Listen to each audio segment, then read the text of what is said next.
उत्तर प्रदेश की 10 विधानसभा सीटों पर उपचुनाव होने हैं और उसमें सबसे दिलचस्प चुनाव होता जा रहा है कानपुर की सीसामऊ सीट का। यहाँ पर जो मुख्य लड़ाई है वो अभी तक गठबंधन और बीजेपी के बीच में थी, लेकिन अब जिस तरीके से समाजवादी पार्टी की तरफ से एक नया नाम, बल्कि नया नहीं पुराना ही नाम है, लेकिन एक नाम निकल के आया है, और उसी दूसरी तरफ अगर हम कांग्रेस की बात करें तो वो भी अब चुनाव लड़ने को पूरी तरह से तैयार दिखाई पड़ रहे हैं। इन्हीं सभी मुद्दों पर बात करने के लिए हमारे साथ तो मौजूद हैं समाजवादी पार्टी के विधायक हसन रूमी। उनसे बात कर लेते हैं। रूमी जी, सबसे बड़ी बात तो यह है कि सबसे पहला सवाल ये कि अभी बैठक हुई थी लखनऊ में, अखिलेश जी ने बैठक ली थी और एक सीधा सीधा संदेश उन्होंने दिया है। बैठक में उन्होंने इरफान सोलंकी की पत्नी नसीम सोलंकी का नाम भी लिया और साथ ही साथ उनको अपने बगल में बैठाकर फोटो सेशन भी हुआ। एक तरह से अब ये तय मान लिया जाए, कम से कम अब तो मान लिया जाए कि समाजवादी पार्टी की तरफ से नसीम सोलंकी चुनाव लड़ेंगी। देखिए, ये आप अब तो मान लिया जाए, ये शब्द आपका जो है ये ज़रा सा आपका कॉन्फिडेंस कमज़ोर कर रहा है अपने आप में। हमने तो आपसे पहले बताया कि समाजवादी पार्टी की ये ट्रेडिशनल सीट है और इसमें कैंडिडेट हमेशा पिछले 22 सालों से सोलंकी, मुश्ताक सोलंकी साहब, उनके बेटे इरफान सोलंकी साहब की मेहनत से चला आ रहा है। पार्टी ने लगातार उनके परिवार पर भरोसा किया और इरफान सोलंकी जो इस वक्त मुकदमों में, तथाकथित मुकदमों में उनको सज़ा हो गई है और सज़ा होने के बाद चुनाव की उम्मीद नज़र आ रही है, तो निश्चित रूप में हमारी पार्टी का सीधा कहना है कि हमारे राष्ट्रीय अध्यक्ष आदरणीय अखिलेश यादव जी ने पहले ही ये कह दिया था कि उसमें सोलंकी की वाइफ नसीम सोलंकी चुनाव लड़ेंगी। तो ऑफिशियली अनाउंसमेंट की ज़रूरत मैं नहीं समझता हूँ कि कोई अभी बहुत जल्दी पड़ी, ना अभी कोई घोषणा हुई है चुनाव की, ना कुछ हुआ है, लेकिन फिर भी आप लोग की जो कमज़ोर उम्मीद थी उसको उन्होंने मजबूत कर दिया ये कह के कि अब नसीम सोलंकी ही चुनाव लड़ेंगी।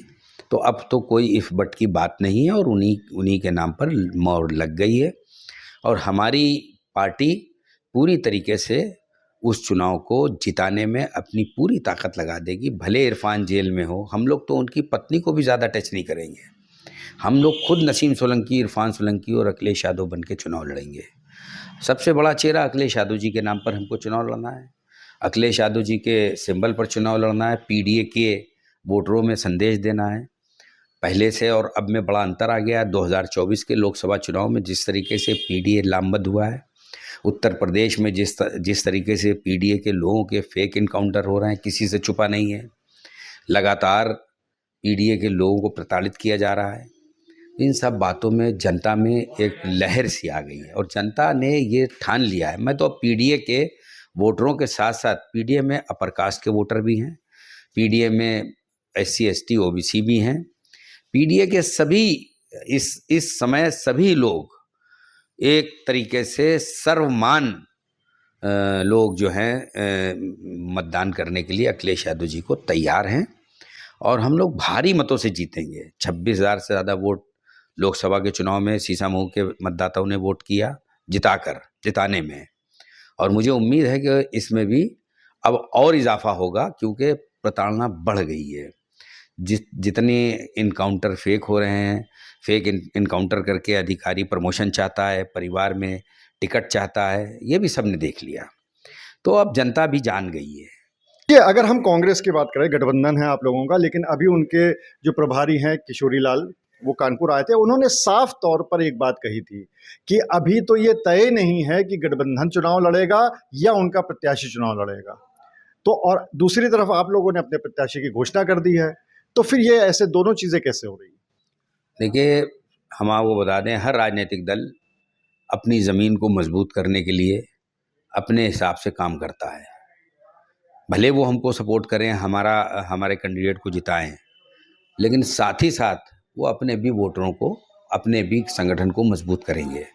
तो उनको संगठन के लोगों को और पार्टी के कार्यकर्ताओं को एक उत्साह बढ़ाने के लिए कुछ राजनीतिक बातें करना पड़ती हैं, और ये मात्र राजनीतिक बात नहीं, इसमें इसके अलावा और कुछ भी नहीं है। मैं आपको 1000% बता दूं कि वो सीटें जो समाजवादी पार्टी की थी हैं वो रहेंगी, और ये जो आगे विधानसभा के इस चुनाव के बाद भी जो गठबंधन होंगे उसमें शीर्ष नेतृत्व ये तय करेगा कि हमको अपने सहयोगी दल को कौन सा सीटें देनी है और कौन सी नहीं देनी, ये अभी भविष्य की बातें हैं। उपचुनाव में समाजवादी पार्टी की परंपरागत सीट मैं पहले भी आपको बता चुका हूँ, सीसामऊ है। उसमें किसी प्रकार का ना तो कैंडिडेट का संदेह और ना पार्टी का संदेह, ये दोनों क्लियर हैं, जनता में भी क्लियर हैं और कांग्रेस, हमारे सहयोगी दल, जो भी हमारे सहयोगी दल हैं, सब में ये बात पूरी तरीके से क्लियर है। उनके राष्ट्रीय सचिव आए थे यहाँ पर, अभी कल ही आए थे, और उन्होंने अपने कार्यकर्ताओं से सबसे कहा है कि जो लोग कांग्रेस से चुनाव लड़ना चाहते हैं वो बाकायदा होर्डिंग बैनर अपने क्षेत्रों में लगाएं और अपना प्रचार करें। और इसके साथ ही साथ जो बैठक हुई थी उनमें कार्यकर्ताओं में समाजवादी पार्टी को लेकर बड़ा रोष था और कई सारे आरोप प्रत्यारोप भी लगाए गए थे, और ऐसा अब सुनने में आ रहा है कि वो भी अपना कैंडिडेट खड़ा कर सकती है कांग्रेस।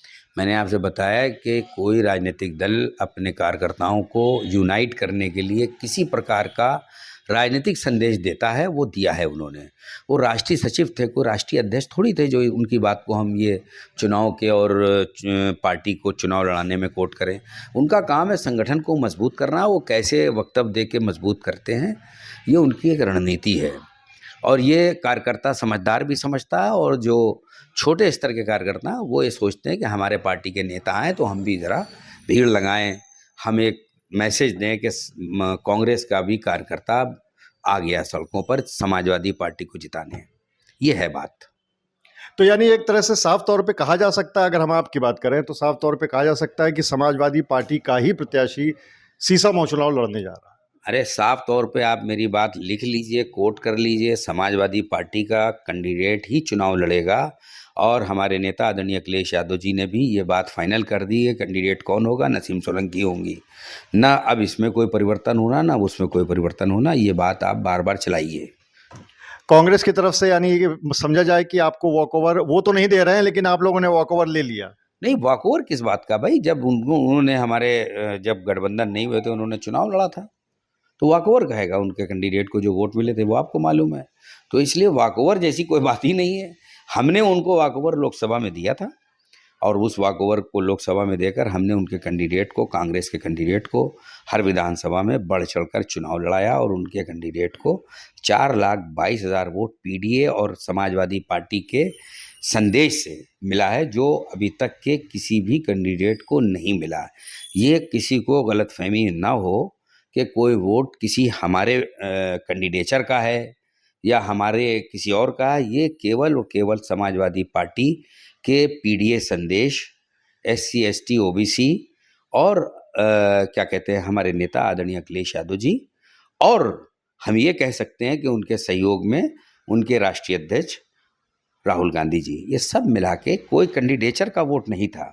ये एक माहौल का वोट था। जनता उत्पीड़न, जनता के खिलाफ बहुत से जन विरोधी काम कर दिए गए थे, चाहे जितनी एजेंसी उनके इस्तेमाल कर लिए गए थे। अग्निवीर जैसी योजनाओं को ध्यान में रखा गया, बेरोजगारी को ध्यान में रखा गया, 15 लाख के जुमले को ध्यान में रखा गया, 2 करोड़ रोजगार को ध्यान में रखकर मतदाताओं ने एकजुट होकर संविधान को ध्यान में रखा गया, वोट किया है। किसी कैंडिडेट को वोट नहीं किया है।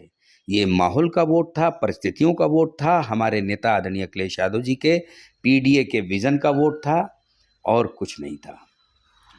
तो आप थे हसन नूमी जिन्होंने साफ तौर पर 2 बातें तो कह दी हैं। पहली बात तो उन्होंने बिल्कुल साफ कर दिया है कि सीसामऊ पे अगर प्रत्याशी होगा तो समाजवादी पार्टी का ही होगा और नसीम सोलंकी ही चुनाव लड़ेंगी। और दूसरा, उन्होंने एक बात और साफ कर दी है कि लोकसभा में जो कांग्रेस के प्रत्याशी को वोट मिला था वो सिर्फ उनकी ही वजह से नहीं मिला था, बल्कि उसके पीछे एक बहुत बड़ा कारण समाजवादी पार्टी और पीडीए था। अनुराग अग्रवाल, TV9 कानपुर।